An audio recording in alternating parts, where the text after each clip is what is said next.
এই মুহূর্তে আবহাওয়া অফিসে আছেন আমাদের সহকর্মী মানিক শিকদার, সরাসরি যুক্ত হচ্ছে তার সাথে। মানিক, আমরা এরই মধ্যে জানতে পেরেছি নিম্নচাপটি প্রবল ঘূর্ণিঝড়ে রূপ নিতে পারে। নিম্নচাপটির গতিবেগ সম্পর্কে আবহাওয়া অফিস কি বলছে? ওয়ালটন এয়ার কন্ডিশনার এক্সচেঞ্জ অফারে স্প্লিট এসিতে 23,000 টাকা পর্যন্ত নিশ্চিত ছাড়।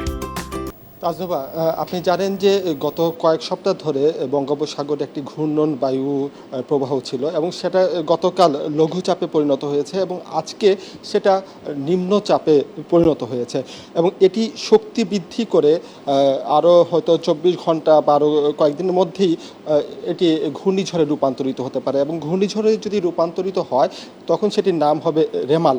রেমাল অর্থ বালু, এটি একটি আরবি শব্দ। আমরা এই ঘূর্ণিঝড় সম্পর্কে বিস্তারিত জানতে চাই। আমাদের সাথে আবহাওয়াবিদ আছেন, তার পরিচয়টা দিয়ে উনি আমাদেরকে জানাবেন যে ঘূর্ণিঝড়ের সর্বশেষ পরিস্থিতি কি। আব্দুর রহমান খান। ধন্যবাদ। আমি আবহাওয়াবিদ মোহাম্মদ আব্দুর রহমান খান। আসলে বঙ্গোপসাগরে যে সিস্টেমটা ডেভেলপ করেছে গত 22 তারিখে, আমরা লঘুচাপ হিসেবে সে আবির্ভূত হয়েছে ঘূর্ণাবর্তটি। গতকাল সেটি ঘনীভূত হয়ে সুস্পষ্ট লঘুচাপ ছিল এবং আজ সকালে সে আরও শক্তিশালী হয়ে সে নিম্নচাপে পরিণত হয়েছে। আমরা আশা করছি সে আমাদের যে পরবর্তী যে সেই স্টেপ সে অনুযায়ী সে আগামীতে আজকে সন্ধ্যার মধ্যে সে হয়তো বা সে গভীর নিম্নচাপে পরিণত হওয়ার সম্ভাবনা আছে এবং সে আরও শক্তি সঞ্চয় করার সম্ভাবনা আছে। যে ডাটাগুলো আছে সে ডাটা বিশ্লেষণ করে আমরা পেয়েছি যে সে আগামী আগামীর মধ্যে সে ঘূর্ণিঝড়ের রূপ নেওয়ার সম্ভাবনা আছে। আপনি পূর্বেই বলেছেন সে ঘূর্ণিঝড় যদি পরিণত হয় সে তার নাম হবে রিমাল, আরবি শব্দ যার অর্থ বালুঝড়।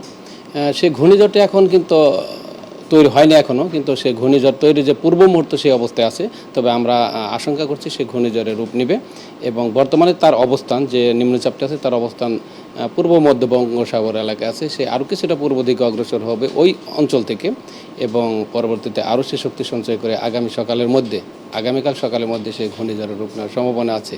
এবং যদি সে ঘূর্ণিঝড় রূপ নেয়, এখন পর্যন্ত তার যে গতিপথ এবং গতিবিধি সে কিন্তু বাংলাদেশ উপকূল যেভাবে উপকূলের দিকে এখন পর্যন্ত তার মুভমেন্ট আছে। তারপরেও কিন্তু এর অনিশ্চয়তা থেকে যায়। সাগরে যেহেতু সে আছে তার মুভমেন্ট এখন পর্যন্ত আমরা যা পেয়েছি তা বাংলাদেশ উপকূলের দিকে এখন পর্যন্ত আছে। ধন্যবাদ। যেটা বলছিলেন যে এই ঘূর্ণিঝড়ের যে গতিপথ সেটা হয়তো জানতে আরও কিছুক্ষণ সময় লাগবে। তবে একটি বিষয় যেটা আবহাওয়া অফিস থেকে যেটা বলা হচ্ছে যে এখন পর্যন্ত 1 নম্বর দূরবর্তী হুঁশিয়ারি সংকেত দেয়া হয়েছে এবং পরবর্তী হয়তো গতিপথ এবং অবস্থানের উপর নির্ভর করে সংকেত বা সতর্কতা সেটা হয়তো জারি করবে আবহাওয়া অফিস।